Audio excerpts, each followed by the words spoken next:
wa ala alihi washabihi ajmain, amma ba'du. Kembali lagi bersama Safari Ramadan dengan tema kali ini adalah Ramadan dan momentum hijrah diri. Ramadan adalah bulan penuh berkah yang bukan hanya menjadi waktu untuk meningkatkan ibadah, tetapi juga menjadi momentum terbaik untuk melakukan hijrah diri, berubah menjadi pribadi yang lebih baik, lebih taat dan lebih dekat kepada Allah Subhanahu wa taala. Ramadan adalah waktu untuk merenung dan muhasabah. Di bulan yang suci ini, kita diberi kesempatan untuk mengevaluasi diri, apakah selama ini kita sudah menjalani kehidupan sesuai dengan ajaran Islam? Apakah ada kebiasaan buruk yang perlu ditinggalkan? Ramadan mengajarkan kita untuk introspeksi dan memperbaiki diri. Kemudian hijrah diri, yaitu meninggalkan keburukan, menjemput kebaikan. Hijrah tidak selalu berarti berpindah tempat, tetapi lebih kepada perubahan hati, pikiran, dan perilaku. Beberapa bentuk hijrah diri yang bisa dilakukan selama Ramadan antara lain: 1. Hijrah dari kemalasan ibadah menuju istiqomah dan ketaatan. Yang kedua, hijrah dari sifat buruk seperti marah, iri, dan dengki menuju hati yang lebih bersih. Kemudian yang terakhir adalah hijrah dari kebiasaan sia-sia menuju aktivitas yang lebih bermanfaat.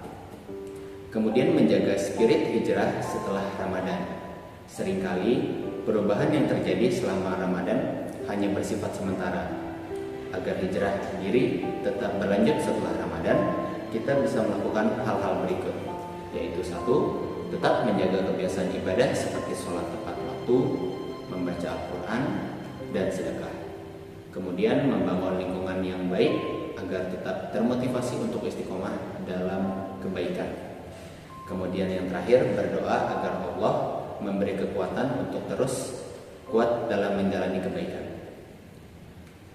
Menjaga spirit hijrah setelah Ramadan, banyak orang yang mengalami peningkatan spiritual saat Ramadan. Tetapi tantangan yang dihadapi adalah mempertahankan perubahan tersebut. Setelah bulan Ramadan suci berakhir, beberapa cara untuk menjaga semangat hijrah setelah Ramadan adalah: 1. Konsisten dalam ibadah, seperti menjaga sholat tepat waktu dan membaca Al-Quran. Mempertahankan amal kebaikan, seperti sedekah dan menolong sesama.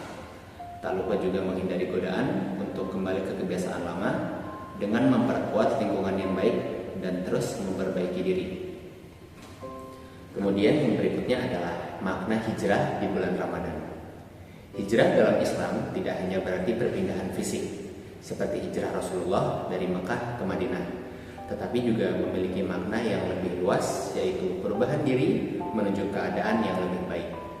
Di bulan Ramadan, hijrah menjadi lebih bermakna karena suasana spiritual yang kuat mendorong kita untuk lebih mendekatkan diri kepada Allah Subhanahu wa taala dan meninggalkan segala sesuatu yang tidak diridhoinya.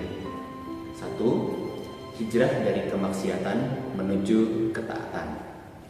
Ramadan adalah bulan penyucian diri di mana kita diberi kesempatan untuk bertaubat dan memperbaiki diri. Ini adalah waktu yang tepat untuk berhijrah dari kebiasaan buruk seperti meninggalkan dosa dan maksiat yang sering dilakukan, mengurangi perkataan yang sia-sia atau menyakiti orang lain, serta menghindari perbuatan yang menjauhkan diri dari Allah Subhanahu wa taala. Kemudian yang kedua adalah hijrah dari kemalasan menuju produktivitas ibadah. Seringkali di luar Ramadan kita lalai dalam ibadah, namun di bulan ini kita bisa memanfaatkan momentum untuk lebih disiplin dalam sholat 5 waktu dan sholat sunnah, membiasakan diri membaca Al-Quran setiap hari, serta melatih diri untuk bangun lebih awal dengan sahur dan qiyamul lail. Yang ketiga adalah hijrah dari hawa nafsu menuju pengendalian diri. Puasa tidak hanya sekedar menahan lapar dan dahaga, tetapi juga melatih kita untuk mengendalikan emosi dan hawa nafsu. Ramadan mengajarkan kita untuk lebih bersabar dalam menghadapi ujian dan cobaan, menjaga hati dari iri, dengki, dan amarah, memperbanyak zikir dan beristighfar agar hati tetap bersih. Yang keempat, hijrah dari kepedulian diri menuju kepedulian sosial. Ramadan juga mengajarkan kita untuk lebih peduli terhadap sesama, misalnya memperbanyak sedekah dan membantu orang yang membutuhkan, menjalin silaturahmi dan memperbaiki hubungan yang renggang, serta berkontribusi dalam kegiatan sosial dan dakwah. Hijrah di bulan Ramadan berarti berpindah dari keburukan menuju kebaikan, baik dalam aspek ibadah, akhlak, maupun kepedulian sosial. Namun, yang lebih penting adalah menjaga perubahan ini tetap berlanjut setelah Ramadan berlalu, sehingga hijrah yang kita lakukan benar-benar membawa manfaat dalam kehidupan dunia dan akhirat. Ramadan adalah momen terbaik untuk hijrah diri, meninggalkan keburukan, dan menggantinya dengan kebaikan. Namun, yang lebih penting adalah menjaga perubahan ini agar tetap bertahan setelah Ramadan berlalu. Semoga kita semua diberi kekuatan untuk berhijrah menjadi pribadi yang lebih baik dan lebih dekat kepada Allah Subhanahu wa taala. Amin, Allahumma amin. Sekian dari saya, kurang lebihnya mohon maaf. Wassalamualaikum warahmatullahi wabarakatuh.